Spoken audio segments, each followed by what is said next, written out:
Hello. Join us today for how to save the most that you can at your design center without breaking the bank. Join us. We're ready.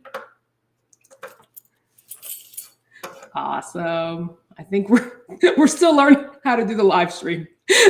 we'll figure it out. We'll catch it. We were like, we're going to be ready today, but it didn't happen. I'm Shayna Walker. I'm Jason Walker. We are so glad to have you here. We are talking about how to save money when you are designing your new home, especially a new home purchase. Any home, really. We're talking about that today, how we learned lots of lessons and misses and yeses and nos, and how to really kind of save money and woes. Yeah. As we designed our second dream home that we were supposed to stay in forever, but we ended up leaving it, which happens. So we'll give you all our tips behind the scenes things and kind of, let's go. I know our brains are my brain is more off today. Jason's on it. So, I'm always on it. All right, let's go. Okay. So you might be wondering, what is this behind us? It's not a green screen. No. We'll talk about that. Stay tuned till the end. We'll talk about it and talk about what's happening with Decor Passport. Oh man, my brain is racking back. So 8 years ago? No. So 7 years ago? We're going to pick up where we left off with we sold the last house. And now we're moving on to how we got into the second forever home. So this is how it happened. There was lots being prepped for sale, and it was on my mountain bike route. So I rode past it, and I'm a pretty nosy guy. So I asked the guys, like, "Hey, what are you guys doing?" They're like, "Prepping the lots. This lot sold." I'm like, "Okay, cool. Who bought it?" And they're like, "We don't know. We're just prepping the lots." I'm like, "Okay, that's cool." So we go back home. I tell Shayna, and I show her the view. Took a picture of the view, and we're like, "Oh, that's a wonderful view. I wonder who owns the land." So we called our realtor, Rob Pontarelli. Shout out to Rob. Hey, Rob. Yep. And he figured out for us that it was owned by Richmond American, which is the builder we went through. And so Shane and I started stalking the realtors at a community that they were wrapping up. And they didn't know anything. When we asked them about the lots they owned, and they were so surprised that, how'd you guys know that? We haven't even released it. So getting in early is early birds. Yeah. We've been early birds. Well, not for the first house because we didn't know. Right. But now every other house that we've early. Yeah. We'll talk about that more. The perks of being early when you're building with the builder. So. Why are you trying to sit higher than me? I feel like I want to stand up higher. Jason I feel like I'm slouching, but I'm tired. So it's been a long week. His posture is better than mine. It's the military. That's what it does. So cool. Yeah. So we'll talk about our second house and kind of ways to save money. We are a little bit smarter. We did our first house. We went through the whole process, the whole build. We learned a lot. But the second house, we really needed we wanted it to be like our forever home. We thought it was. So we really were intentional in the design center. And I was able to go to the design center. At our first house, I was not able to go because we were pregnant and all kinds of stuff. Yeah. So it was nice. If you want to know more about that, go watch the first live stream. Well, it's the second one. The first one I did by myself. Yeah, so go watch the second one and you get the details about how that first house happened. So. Yeah. It's crazy. So, if 3 new builds under our belt, it's a lot of experience. If we don't realize the experience that you have doing that, most people maybe do this once. We've done it many, many times. Hopefully not anymore. I'm not moving ever again. But it is a process. So how can we? I'm not moving. I'm not. You heard it here. I'm not moving. I've never moved. It's too much work. It's a lot of work. Moving is stressful. This is recorded, so moving is stressful, and it's a lot. It's a big stressor. So just take it easy. If you can revamp or redecorate with Decor Passport, hint, hint, or do other stuff, great. But if you need to move, we know what to do. So design center. So, or actually, we didn't even. Did you say that we didn't even know the house was built? Yeah. No. So check this out, guys. Talking about jumping off the side of a ledge, right? So we put money down and started the process without even knowing what the house or the floor plans were going to look like. We purchased purely off of the view, and that's something that we always wanted to have. we stayed with some good friends when we first came back out to California, and we stayed in their casita. Thank you. And thanks for Mike. The backyard and the casita had this wonderful view. So ever since then, we're like, okay, we gotta have this. We want a view. It's a whole different experience. So views cost more. Yes, lot premium. Yeah. Well, we're like lot premium. What are you talking about? So we're I lost train of thought. So we I don't have the train. The train went down. You started talking about other stuff. I know. So it's one of those days. I lost them again. Oh my God. We need notes. We need the teleprompter and the stuff. We don't have that. We need to make our kids be our teleprompter. Yeah, we'll get better at this. Thanks for your patience, everyone, and all that good stuff. It's all good. So we bought the house. We didn't know what the lot was going to look like. Oh, we knew what the lot was going to look like. We didn't know what the floor plans were going to look like, and we went for it. And about midway, probably a couple months later, they're like, "Hey, guess what, guys? We have floor plans." And we're like, "Great!" We're just hoping that they were going to work out. Yeah.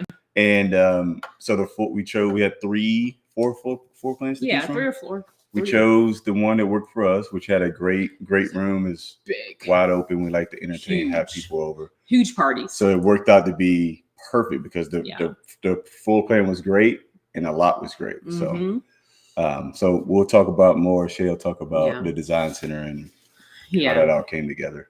Yeah, it's like when you know you want to be in a certain area, it narrows it down versus kind of like, I don't know, I just need to be like X number of minutes away from work. We kind of knew we were super close to work in our first house. The second house was literally half a mile. Like we can walk there to the second house. So it was not a hard move geographically, but it just helped us to we wanted the view, and we were in California, so you could see the ocean a little bit and the view. So it was really magnificent. It still is magnificent. It's why we were able to sell most recently to kind of cash out of Cali is what a lot of people are doing, because California prices are going crazy right now. I think all over is going crazy, but California especially is going crazy. We were in a really good school district, and it was worth the investment. So we got in super early. We got incentives, which that's another early bird thing. So not only do you get to kind of pick what you want, pick the lot, but you also get incentives. So the builders, they want people to buy their houses. So they need to get the momentum going. So they will sometimes give you $25,000, $50,000, like big bucks. And free upgrades. Yeah. And just because they need to build that community up, and they're trying to pre-sale, like they don't have their model up. The models are a big way to sell homes, but if there is no model and they're just trying to get people to start the process to get the deposits and everything going, they are gonna give you some incentives, which they're business. They're all businesses, so it's probably not costing them as much, but it helps us because we had some money to go towards our design center, which is our places that a lot of the big builders have, where you can go in. It's like a big, I don't know. It's a big showroom. Yeah, big showroom. And it has everything you can ever dream of or want in a house. Yeah. And it's there. It's kitchen, fun. Bathrooms. It's my playground. I love it. I love it. I should probably work at one, but I don't want to because I don't want to do extra. So a lot of choices to make in the design center. And it can sometimes freeze you up in analysis paralysis. That's our favorite term, where you kind of say, I don't know what to do, especially if this is not your forte, you don't know what's what. You have a design consultant who works in those centers who can kind of guide you and direct you and say, this is where we start at a base.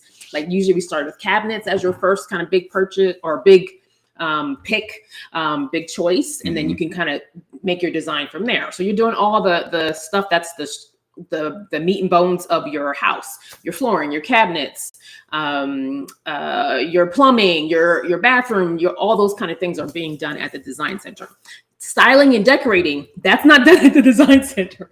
So the model home that you get sold on is not always what you're gonna actually have when you close on the house. It's gonna be empty and echoey, and it's gonna feel not you yet. That requires more input and more you coming in, which is good, which is what it's a fun process. We're about to start that process again, like literally in 5 days. So it's tons of choices. And, let's talk about some of the choices we made at the design center. What do we do, Jason? Shayna's going to talk to you about what are we doing. He did the serious voice. Let's Shayna. Let's talk about some of your. I'm trying to keep this. Oh, he's trying to. We want to be on here forever. We have somewhere to be. We have somewhere to be. We have our final walkthrough at our home. So that's why I'm trying to keep everything going. I could talk about design all day. I know, like he can talk about cars all day. But we don't have time for that. Okay. So let's talk about what He's trying to move. You see what I did with y'all? Jason is fired again. This is what's going to happen. Keep it moving. Okay. No, I'm just joking. He can't be fired because I don't know what I would do without him. I wouldn't make it. She'd fire me for like an hour. Yeah. Or a day. It's like a quick fire. Yeah. I go for a bike ride or something. She'd come back and hire again. So Jason, stay on task. So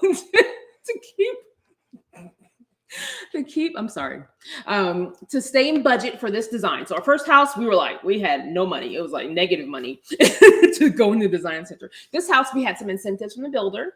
They gave us like some doors, like some good sized doors, right? Is that it? Like 25. Like the big sliders that you open up a wall, essentially. They gave us some of those. I think we got big discounts on some structural stuff that they gave us, but also I think they gave us some design credit. I really cannot. I think you block it out. It's like giving birth to a baby, like all the pain and stress of that process. I think it was a $50,000 design. Was it? I think it was.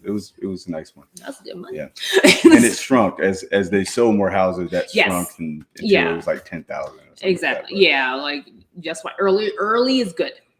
So we were like, okay, we have a finite amount of money.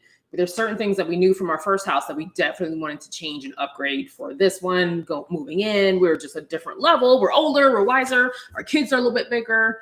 They were still teeny tiny people. Yeah. So one thing was kitchens and bathrooms. Number one, if you're going to put your money anywhere, put it there. But it doesn't mean you have to kind of blow your whole budget at the design center. Most design centers, it's going to be about your actual, what you kind of add to a home. It's maybe about 10 to 20% of the home price. I think it's somewhere around there. So if your home is $500,000, expect to spend at least, is it 50? Oh, 50. That's ouch. But that's 10%. But yeah, expect to kind of put in some of the upgrades, about 10%. Some people go higher, some people go lower. Some people are like, I want all hardwood floors.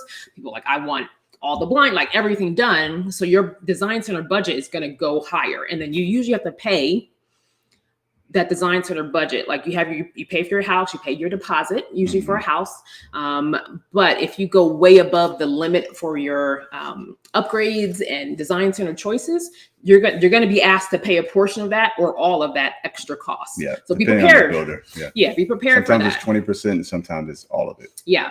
So. And, bills can take anywhere from 6 months, sometimes up to a year and a half, long time. So you can be like, oh, I already paid that. But you got to think about the long-term kind of paying things. So we were like, okay, we're gonna make some smart choices. So one thing that I really was like, okay, we had some big, we had 3 bathrooms. It's not including the 3 bathrooms and then the owner suite bathroom. So 4 bathrooms and then a powder room.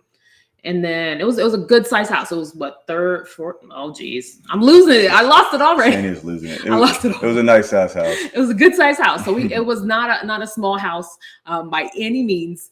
And so the bathrooms were a lot. So builders, they all have kind of a base tile that they use, or a base. They always get the standard options for a builder. So that could be the countertops. It's usually kind of a granite that's probably a couple years outdated, but it's cheap.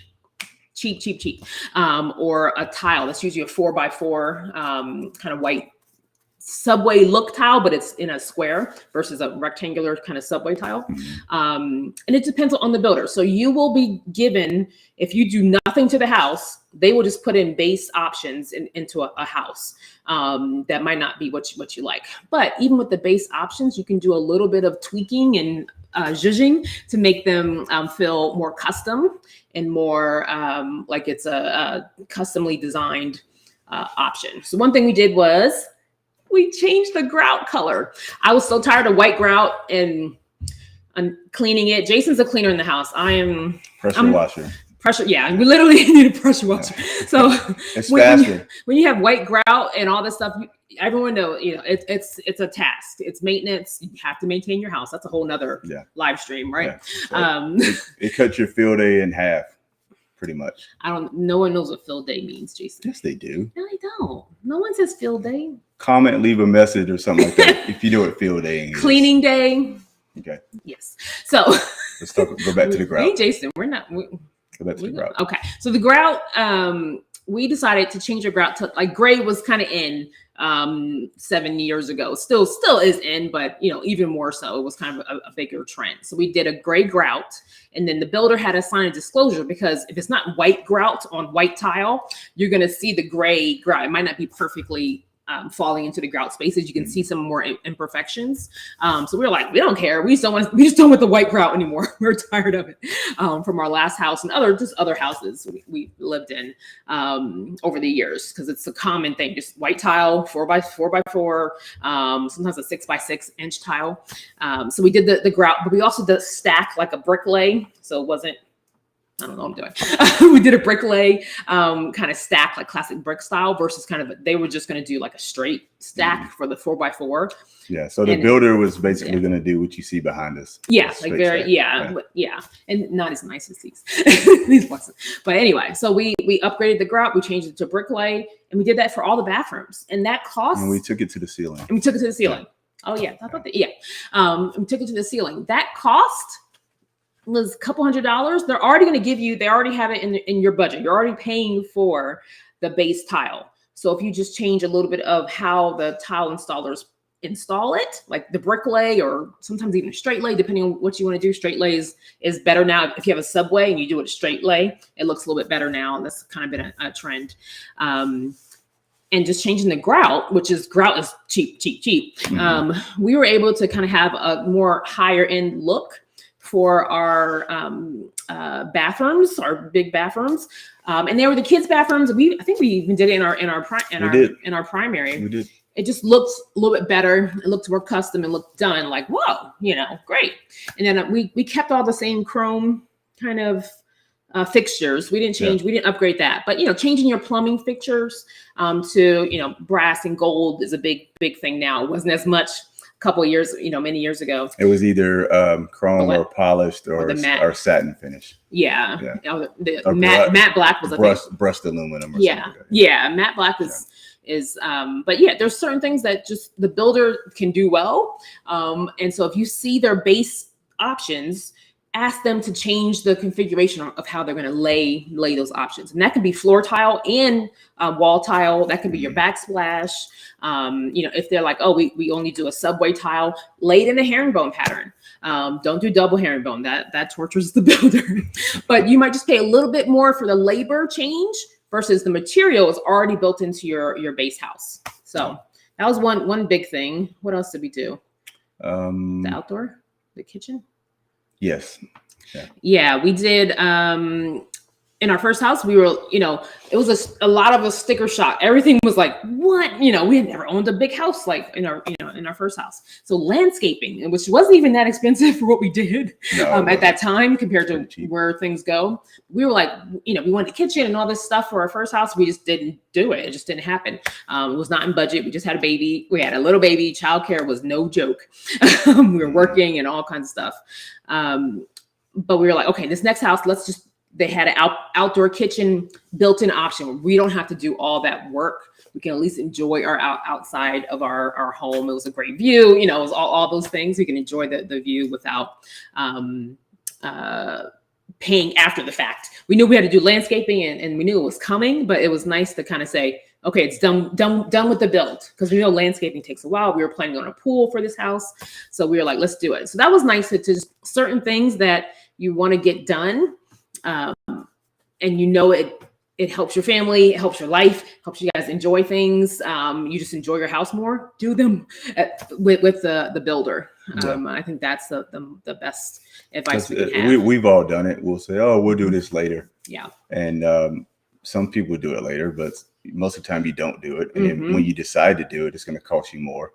Yep. And you have to deal with vetting people and trusting people and stuff like that. So, and the warranty too. Like, so if something happened wrong with that build, a good home builder is going to give you a year warranty for fit and finish. And what that means is like your nail pops, which nails pop out of the wall. Yeah. I didn't know what that was at all. Grout separation. Cracks. Doors, out of balance because houses do move. It gets hot. Absolutely. House expands. It gets cold. Yeah. So stuff like that. Yeah. There's so many little things that you learn from building a home. Maintenance is huge. So keeping up with your maintenance, but having just that knowledge of like, okay, this is bound to happen. This is we were just talking about this yesterday. This is imperfect product made by imperfect people. Yeah. So it's not going to ever be perfect. So just get used to that. So we'll keep talking about probably some more talk about the second home and actually the design and how we kind of did that. So we'll bring that in future sessions. We are almost in our third dream home. We're going to do a walkthrough literally in like 10 minutes. We're going to meet with the builder and do our final walkthrough before our next house. So let's give a little and a little peek. Somewhat peek. It's not really a peek of Decor Passport. So as you hopefully know by now, I've been talking about it a lot, but I will always talk about it because I love it. It gives me joy. So Decor Passport is coming. This is a bi-monthly. So every 2 months of the year, I can't think of the months that I did, but they're in there.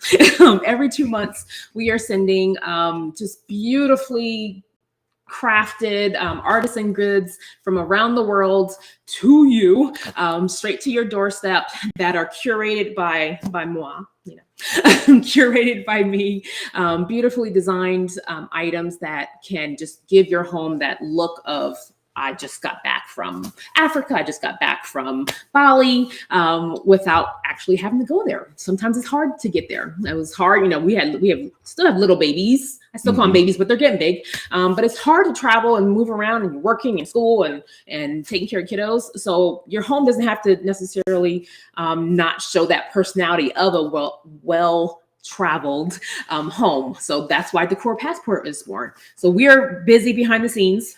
These are boxes. I'm not going to tap them hard. These are our boxes, good size boxes. So it is a 14 by 14 by 14 right now. I might make it bigger in the future. I don't know. I haven't decided yet. But Decor Passport, we're giving you, I say 6 to 8, but it probably will be 8-ish, if not more, items in the box. And that will include candles and brass decor and marble decor and baskets and stuff just that is gorgeous to look at by itself, but as a collection, it'll feel even better. Yeah, it saves you lots of time. And the items that are going to be in this box you're not going to find it at Home Goods. You're not going to find it at what's the other place? At home. Yeah, we're trying to. You're not going to be able to find anything in this box. Yeah, and I think that's the goal. We want your home to be unique, and then you're going to incorporate your own souvenirs and things that you got from your travels within that decor. It'll be a full mixture of items in there. So we're excited. We're launching officially June 1st. We're going to have some early bird specials and VIP early bird discounts and specials starting May 1st-ish timeframe. More dates will be finalized, and join the wait list so you can kind of get all of the information out to us. And then, so we can get the information out to you, join the wait list so you can be in the know. And then on, yes, I moved the date a little bit. We're going to have a special giveaway where you can get two annual Decor Passport subscriptions. So we're going to have a special giveaway. I think I'm starting at April 15th. I was going to do April 1st, but we're about to move into another house. So it's a lot of moving parts. Yeah. So I was like, let me delay it a little bit. So I really want you to sign up for the giveaway. To get into giveaway, you can get multiple entries into the giveaway. And how you would do that is following us on our social media platforms, sharing it with your friends. You can do daily entries. It's kind of like the HGTV Dream Home a little bit. So, but yeah, enter for a chance to win a annual Decor Passport subscription for you and your friend or your husband or your mama or whoever. So we're excited for that. That it is coming soon. So look how big this box is. Okay, I can't even see it. Whoa, it's big. It's blocking Jason's head. So this is how much stuff. I'm a packet full, lots of surprises and goodies in there. I love my tape. I know, it's gorgeous. So these are the boxes right now. They're so big. Oh my goodness. They're so big. Woo! I love it. I love it. So we are excited and we will keep stuff going. And thank you so much for joining us. We love talking about our design and where we've been through the years. And we're excited to see you again next Friday. Same time, same place. We're here. Join the wait list. Join the wait list. And we're excited to see you, and we'll keep you posted. Yep. Send your questions. Thank you.